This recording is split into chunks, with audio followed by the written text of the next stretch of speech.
পেকুয়ার ভাইয়েরা, তোমরা আজকে ইতিহাস গড়েছ।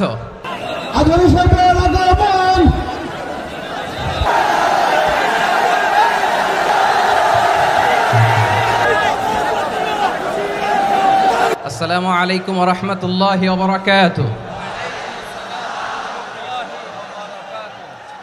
অন্যরা কেনাসন বেগুন গমাসন নে হর্ষবাজারের বেগুন চলি আসছেন পাল্লার। আল্লাহু আকবার, আল্লাহু আকবার, আল্লাহু আকবার কবীরা।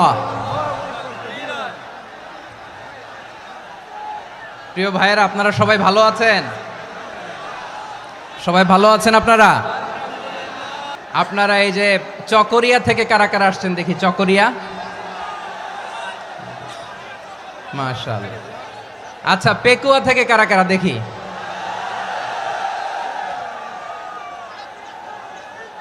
মাশাআল্লাহ, মাশাআল্লাহ, মাশাআল্লাহ। তো তোমাদের সাথে ভালোবাসা বিনিময় করতে করতেই তো আমার সময় চলে যাবে। হ্যাঁ, আল্লাহু আকবার। আল্লাহ আমার ভাইদেরকে কবুল করুক। তার মানে বোঝা গেল মন্তব্য করে গন্তব্য ঠেকানো যায় নাই। এই যে আমি আসার সময় র্যাবের একটা ব্যাটালিয়ন আমাকে প্রোটোকল দিয়ে নিয়ে আসছে, কত লক্ষ মানুষকে ঠেলে লাঠি চার্জ করে রক্তাক্ত করে যে আমাকে আনা লাগছে, এটা বোঝানোর মতো না। যদি আপনারা না দেখতে পেতেন। যারা আহত হয়েছে, আল্লাহ তাআলা ভাইদেরকে সুস্থ করে দেখ। আল্লাহ তাআলা আপনাদের এই প্রচেষ্টাকে কবুল করুক। আপনারা যদি এই যে এরকম চিৎকার চেঁচামেচি হই হুল্লোড় করতে থাকেন, কোনো আলোচনা করা যাবে না। আমি মেহেরবানি করে এই যে দুই হাত একসাথে করে করজোড় করে আপনাদের কাছে অনুরোধ করছি, আপনারা বসুন, শান্ত হয়ে বসুন। আপনারা শান্ত হন মেহেরবানি করে। আর এই যে ঢিল ছোড়াছুরি করবেন না, পানি ছোড়াছুরি, ঢিল ছোড়াছুরি না। যারা বসতে পারেন নাই, দাঁড়িয়ে থাকেন। আজকে আমরা সবাই দায়িত্বশীল। আজকে সবাই দায়িত্বশীল। এই যে ইউটিউবার ভাই, এই যে এলইডি ভাই, বসে যান। ঠিক আছে, থ্যাংক ইউ, বসে যান। শ্রোতাদের সাথে কোনো কথা বলা যাবে না, আমার সাথে কথা। বসে যান। আমি অনুরোধ করব আমার প্রিয় ইউটিউবার ভাইরা, ফ্রেম ঠিক হলে, ফোকাস হলে বসে যান। ঠিক আছে, ঠিক আছে। পেকুয়ার ভাইয়েরা, তোমরা আজকে ইতিহাস গড়েছ। আমি অনুরোধ করব অল্প কয়েকটা মিনিট একটু নীরবতা বজায় রাখতে হবে। আমি কয়েকটা বার্তা তোমাদের সাথে শেয়ার করে আজকে আমরা বিদায় নেব ইনশাআল্লাহ। সকাল 10টা থেকে অনেক আলোচনা হয়েছে, অনেক। এত আলোচনার দরকার হয় না। গুরুত্বপূর্ণ দুই একটা কথা, কোরআনের কয়েকটা বার্তা শেয়ার করতে পারলেই যথেষ্ট। আমরা যা সকাল থেকে শুনেছি এতটুকু আমল করতে পারলে এনাফ, গুড ইনাফ। কিন্তু একটু নীরব হইতে হবে আল্লাহর ওয়াস্তে। আরব বিশ্বে একটা ট্র্যাডিশন আছে, আল্লাহর ওয়াস্তে বললে এখানে এর উপরে আর কথা থাকে না। এটা হচ্ছে লাস্ট কথা, আল্লাহর ওয়াস্তে। আমি আবারও বলছি, আই রিপিট। এই যে তোমরা সবাই young, the Gen Z of Pekua, তোমরা বাংলাদেশের চিত্র পাল্টে দিয়েছ। এই যে প্যান্ডেলের পিছনে এখানকার 3 গুণ মানুষ, ওখানে এলইডি আছে, ওখানে বসে দেখো। কেউ কাউকে ধাক্কা দিবে না, আল্লাহর ওয়াস্তে। শেষ, আর বলবো না। যদি দেখি চুপ করেছো, কথা বলবো, নাহলে চলে যাব। শেষ, এখানেই শেষ, বিদায়। কয়েক মিনিট একটু নীরবতা বজায় রাখা যাবে আজকে? যাবে যাবে যাবে? বাস, মেহেরবানি করে আল্লাহর ওয়াস্তে। আল্লাহর ওয়াস্তের পরে কোনো কথা নাই, আল্লাহর ওয়াস্তে, আল্লাহর ওয়াস্তে। পেকুয়ার ভাইরা, আল্লাহর ওয়াস্তে একটু চুপ করো। আল্লাহর ওয়াস্তে, আর বলবো না, আল্লাহর ওয়াস্তে। ধাক্কা ধাক্কি হবে না, আল্লাহর ওয়াস্তে চুপ করো।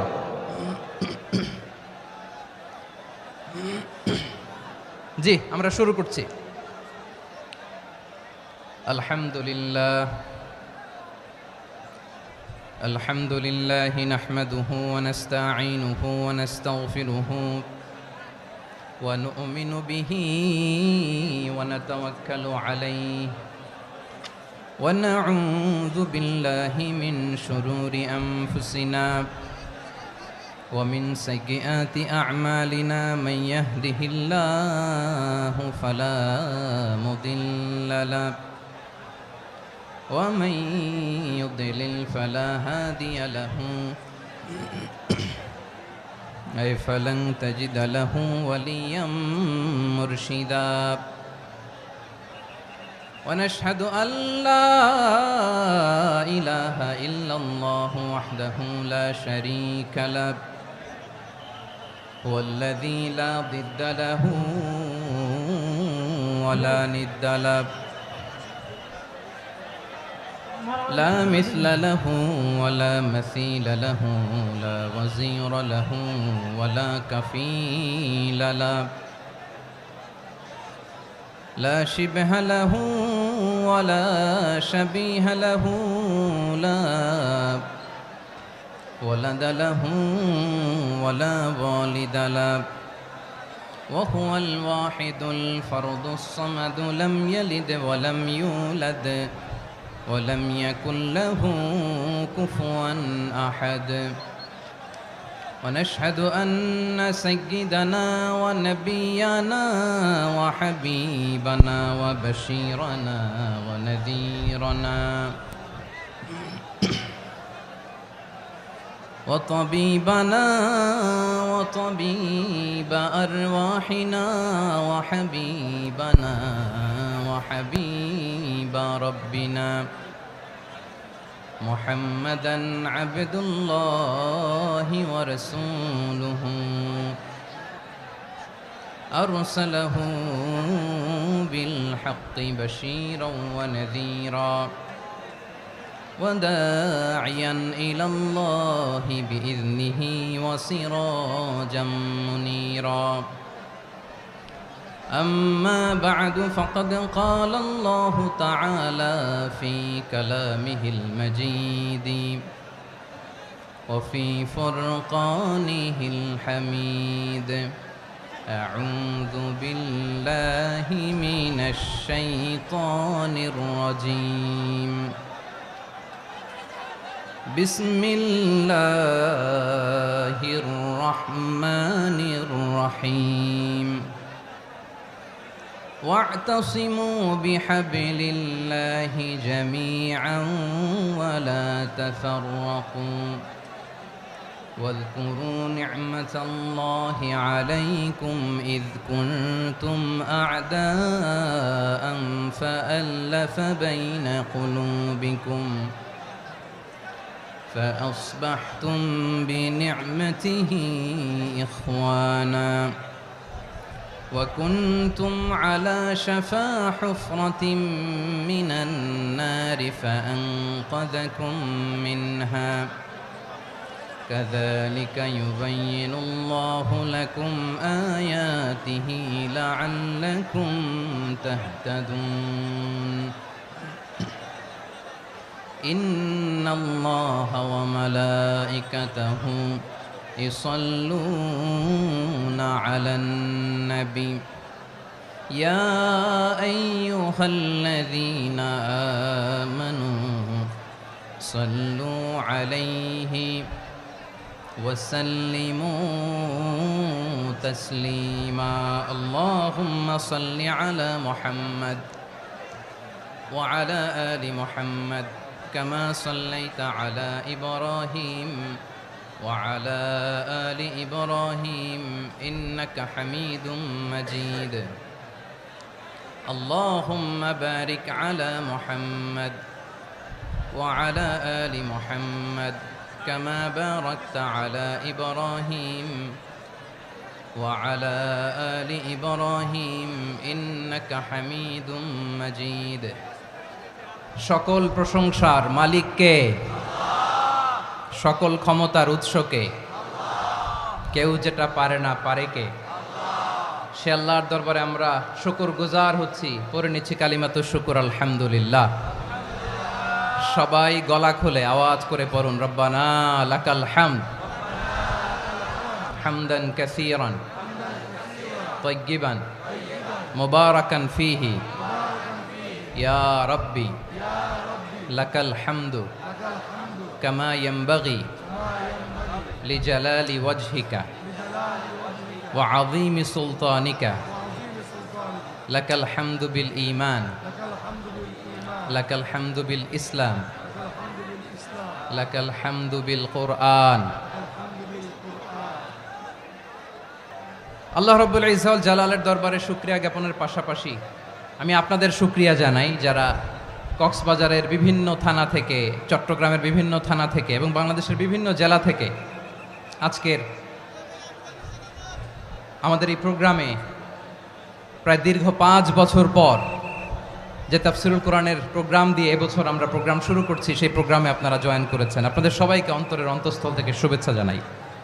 আল্লাহর ওয়াস্তে যদি মেহেরবানি করে চুপ থাকতে পারেন, কয়েকটা কথা শেয়ার করবো ইনশাআল্লাহ। এইদিকে চুপ হয়ে গেছে মাশাআল্লাহ, এই দিকটাতেও।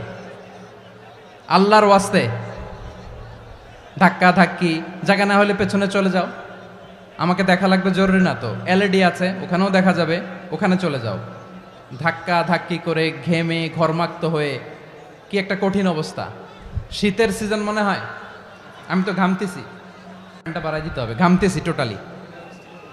র্যাবের ভাইয়েরা কি পরিমাণে কষ্ট স্বীকার করেছে আমাকে এখানে উঠাতে, যে এটা বলে বোঝানোর মতো না।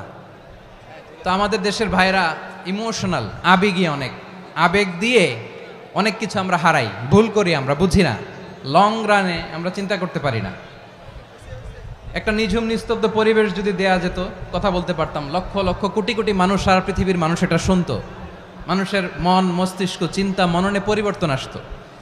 কিন্তু ধাক্কা ধাক্কি করে আসতে আসতে আমাদের মাইন্ড ডিস্টার্ব হয়ে যায়। কিছু বুলেট পয়েন্ট সাজিয়ে নিয়ে আসছে, যেটা বলবো এটা ব্রেন থেকে হারিয়ে যায়, আর মনে রাখতে পারি না। জান নিয়েই তো টানাটানি, আমি মনে রাখবো কি? জান নিয়ে টানাটানি। তো যদি আমরা প্রতিটা বড় বড় পাবলিক ইভেন্টে যদি এরকম করি, আমাদের পক্ষে কি আর ময়দানে কথা বলা সম্ভব হবে?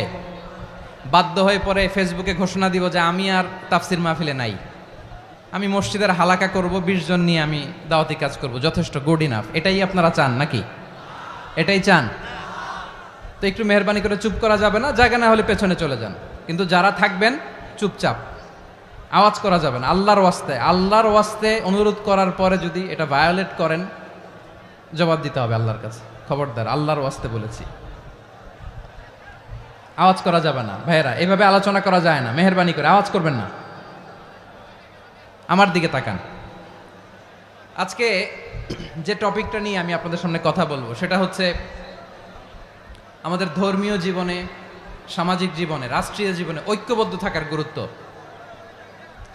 The importance of unity in our life. আমরা ঐক্যবদ্ধ থাকতে চাই কি চাই না? এই আপনাদের গলার আওয়াজ। আমরা ঐক্যবদ্ধ জীবনযাপন করতে চাই কি চাই না? চাই। ঐক্যের কোনো বিকল্প নাই। গত 50 বছর তো দেখেছি এ ডিসইউনিটি, অনৈক্য, বিভেদ, বিচ্ছিন্নতা আমাদেরকে কোথায় নিয়ে গিয়েছে। এই যে দেখেন, কিছুদিন আগে আমাদের বর্তমান নেতা ডক্টর ইউনূস, উনি সব রাজনৈতিক নেতৃবৃন্দদেরকে ডেকেছেন একটা ইস্যুকে কেন্দ্র করে। তার মানে গোটা বাংলাদেশ এক হয়ে গিয়েছে। আমরা সবাই উদ্বেলিত হয়েছে, উচ্ছ্বসিত হয়েছে, ঠিক কিনা বলেন? রাজনৈতিক নেতাদেরকে ডেকেছেন উনি, আমরা এক হয়েছি। এরপরে ধর্মীয় অঙ্গনের যে লিডাররা, বিভিন্ন ধর্মের, শুধু মুসলিম না, সবাইকে ডেকেছেন, আমরা ঐক্যবদ্ধ হয়েছি। এটাকে বলে ন্যাশনাল ইউনিটি, জাতীয় ঐক্য। যে কোনো ধরনের কনস্পাইরেসি, ষড়যন্ত্র, আধিপত্যবাদ মোকাবেলায় জাতীয় ঐক্যের চেয়ে মোক্ষম হাতিয়ার আর নাই। আমাদের একটা প্রতিবেশী দেশ আছে, আমরা আমাদের দেশ নিয়ে যত ভাবি, তারা তার চেয়ে বেশি ভাবে। কথা বুঝতেছেন না? আরো ভেঙে বলতে হবে। হ্যাঁ, আমরা আমাদের দেশ নিয়ে যত উদ্বিগ্ন, এদের আরো টেনশন বেশি। বলেন, আমাদের দেশে শান্তি আছে না নাই? আমরা হিন্দু মুসলিমে কখনো দাঙ্গা লাগে? আসতে বলেন, কেন লাগে? ওদের পূজা পার্বণে আমাদের মাদ্রাসার ছেলেরা যে পাহারা দেয়, চিল্লায় বলেন ঠিক কিনা? আমাদের তাফসির মাহফিলের সময় ওরা ডিস্টার্ব করেন, ঢোল বাজায় না। ওদের পূজা পার্বণের সময় আমাদের তাফসির মাহফিলের ডেট হলে আমরা চেঞ্জ করে দেই। সুবহানাল্লাহ, কি সাম্প্রদায়িক সম্প্রীতির রোল মডেল। আর ওই বাংলাদেশের ব্যাপারে তারা অনেক ডিসইনফরমেশন ছড়াচ্ছিল। ভারতের অনেকগুলো গণমাধ্যম, আমি জেনারেলাইজ করব না, আমাদের প্রতিবেশী দেশের সব গণমাধ্যমকে আমি দোষ দিতে চাই না, অনেকগুলো গণমাধ্যম তারা ডিসইনফরমেশন শেয়ার করেছে। ডিসইনফরমেশন আর মিস ইনফরমেশনের পার্থক্য আছে। মিস ইনফরমেশন না জেনে ভুল বুঝে একটা মিথ্যা বা ভুল তথ্য ছড়িয়ে দেয়া, এটার ক্ষমা আছে? এটার কি আছে? আর ডিস ইনফরমেশন মানে ইচ্ছা করে, প্ল্যান করে, ম্যাপ করে, ছক এঁকে মিথ্যা, গুজব, রটনা সোশ্যাল মিডিয়ায় ছড়ানো, এটার ক্ষমা আছে? আওয়াজ করে বলেন, ক্ষমা আছে? ভারতের কিছু গণমাধ্যম তাই করেছে। আমরা ব্যথিত হয়েছি, আমাদের হৃদয়ে রক্তক্ষরণ হয়েছে। আমাদের প্রতিবেশী দেশকে বলতে চাই, আমাদের দেশ নিয়ে আপনাদের ভাবার দরকার নাই, নিজের চরকায় তেল দেন, নিজের দেশ নিয়ে ভাবেন। গত মাসের ভয়েস অফ আমেরিকার রিপোর্ট, বাংলাদেশে সংখ্যালঘু জনগোষ্ঠী আগের চেয়ে বেশি নিরাপত্তা পাচ্ছে। Report voice of America, Muslim report নাকি? মুসলিম জরিপ, ভয়েস অফ আমেরিকা। কথা বোঝে নাই বোধহয়। ভয়েস অফ আমেরিকা কি আমাদের রিপোর্ট? না, ভয়েস অফ আমেরিকার জরিপ, বাংলাদেশের সংখ্যালঘু জনগোষ্ঠী আগের চেয়ে ভালো নিরাপত্তা পাচ্ছে। শুধু এখানেই শেষ না, মাইক্রোসফটের একটা জরিপ শোনায় আপনাদেরকে। তারা সারা পৃথিবীতে গুজব, ভুয়া আর মিথ্যা নিউজ ছড়ানোতে কোন দেশ সেরা একটা রিপোর্ট করেছে। এর মধ্যে 1 নম্বরে এসেছে ভারতের নাম। মাইক্রোসফট তো মুসলমানরা চালায় না? কথা বোঝে নাই বোধহয়। প্রতিবেশী দেশকে বলবো, আপনারা নিজের চরকায় তেল দেন, আপনারাও শান্তিতে থাকেন, আমাদেরকেও শান্তিতে থাকতে দেন। সব চেঞ্জ করা যায়, প্রতিবেশী চেঞ্জ করা যায় না। আমাদের ল্যান্ড তাদের ল্যান্ড, পাশাপাশি। আমরা চাই তারাও সুখে থাক, আমরাও সুখে থাকি, ঠিক কিনা? কিন্তু প্রতিবেশী হলে বন্ধুত্বপূর্ণ আচরণ করতে হয়। প্রতিবেশী যদি বন্ধু না হয়ে প্রভু হতে চায়, এরকম দানব প্রতিবেশী কেউ চায় না।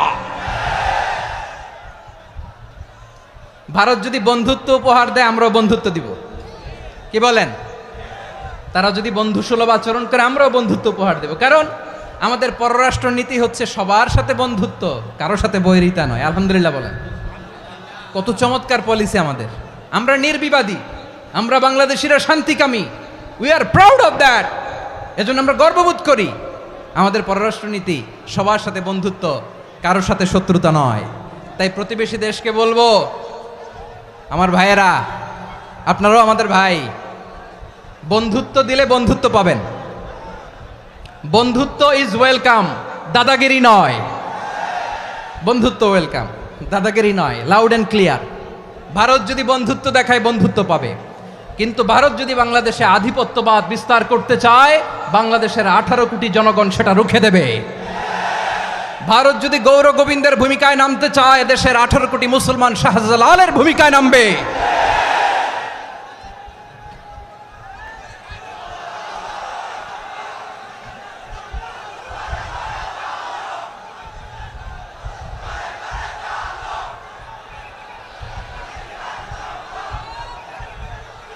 প্রিয় ভাইয়েরা, আমরা বন্ধুত্বে বিশ্বাসী, শত্রুতায় নই, ঠিক কিনা বলেন?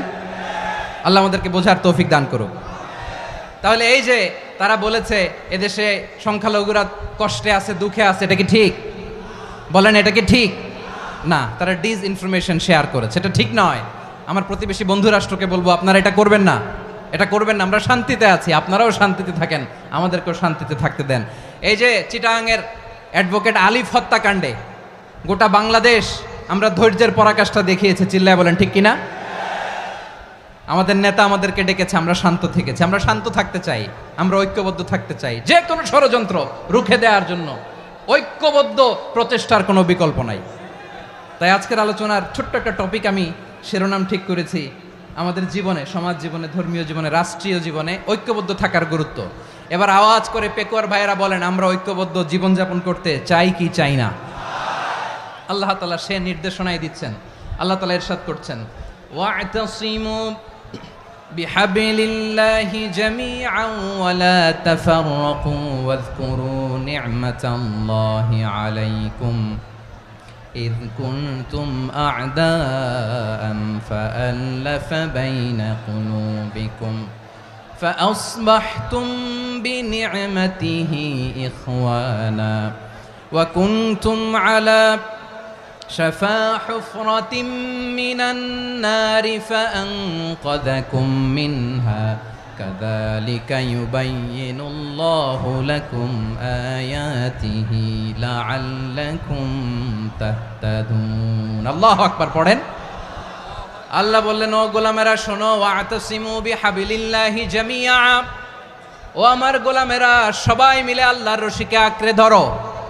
আল্লাহর রশি হলো ইসলাম, আল্লাহর রশি হলো কোরআন। আল্লাহ বললেন কোরআনকে আঁকড়ে ধরো, ইসলামকে আঁকড়ে ধরো। একা একা আঁকড়ে ধরলে চলবে না, জামিয়া সবাই মিলে আঁকড়ে ধরো। এই আদেশটা আমাদের জন্য দান করেছেন কে? আল্লাহ তাআলার নির্দেশ, ওয়াতাসিমু বিহাবলিল্লাহি জামিআ, সবাই মিলে আল্লাহর রশিকে আঁকড়ে ধরো। হাবলুল্লাহ মানে আল্লাহর রশি। হাবলুল্লাহ মানে কি? রশি। এই হাবলুল্লাহ আল্লাহর রশি বা আল্লাহর রজ্জু দ্বারা উদ্দেশ্য হচ্ছে ইসলাম। ইসলাম আমাদেরকে ঐক্যবদ্ধ করে, চিল্লায় বলেন ঠিক কিনা? এজন্য আল্লাহ বললেন তোমরা আমার রশিকে আঁকড়ে ধরো, বিচ্ছিন্ন হয়ে না। আমার দেয়া নেয়ামতগুলো স্মরণ করো। যখন তোমরা ছিলে শত্রু, তোমাদের মধ্যে হৃদয়ে আমি আল্লাহ ভালোবাসা ঢেলে দিলাম, ফলে তোমরা সবাই ভাই ভাই হয়ে গেলে। তোমরা সবাই ছিলে জাহান্নামের কিনারায় জ্বলন্ত অগ্নিকাণ্ডের পাশে। আমি আল্লাহ দয়া করে ঈমানের বদৌলতে তোমাদেরকে আগুন থেকে ফেরালাম। আমি আল্লাহ দয়া করে তোমাদেরকে জান্নাতের পথ দেখিয়ে দিলাম। সুবহানাল্লাহ পড়েন। এমন পথ দেখালাম যেই পথ তোমাদেরকে জান্নাতে নিয়ে যাবে, পথের দিশা তোমরা পাবে। লাআল্লাকুম তাহতাদুন। প্রিয় ভাইরা, তাহলে আমাদের যে ঐক্যবদ্ধ থাকতে হবে, এই নির্দেশটা কার? নাকি মন মতো আমি বানায় বলতেছি? আওয়াজ করে বলুন, নির্দেশটা কার? আল্লাহর। তাহলে আমাদেরকে ঐক্যবদ্ধ জীবন যাপন করতে হবে। প্রিয় ভাইরা, ইসলাম আমাদেরকে ঐক্যবদ্ধ করে। ইসলাম আমাদেরকে কি করে? সংঘবদ্ধ করে, ঐক্যবদ্ধ করে। বিচ্ছিন্ন হওয়া যাবে না। বিরোধ, বিচ্ছিন্নতা, মতানৈক্য এগুলো আমাদেরকে ধ্বংস করে, আমাদেরকে দুর্বল করে। আর আমাদের ঐক্যবদ্ধ প্রচেষ্টা আমাদেরকে বিজয়ের দিকে এক ধাপ এগিয়ে নেয়। চিল্লায় বলেন ঠিক কিনা?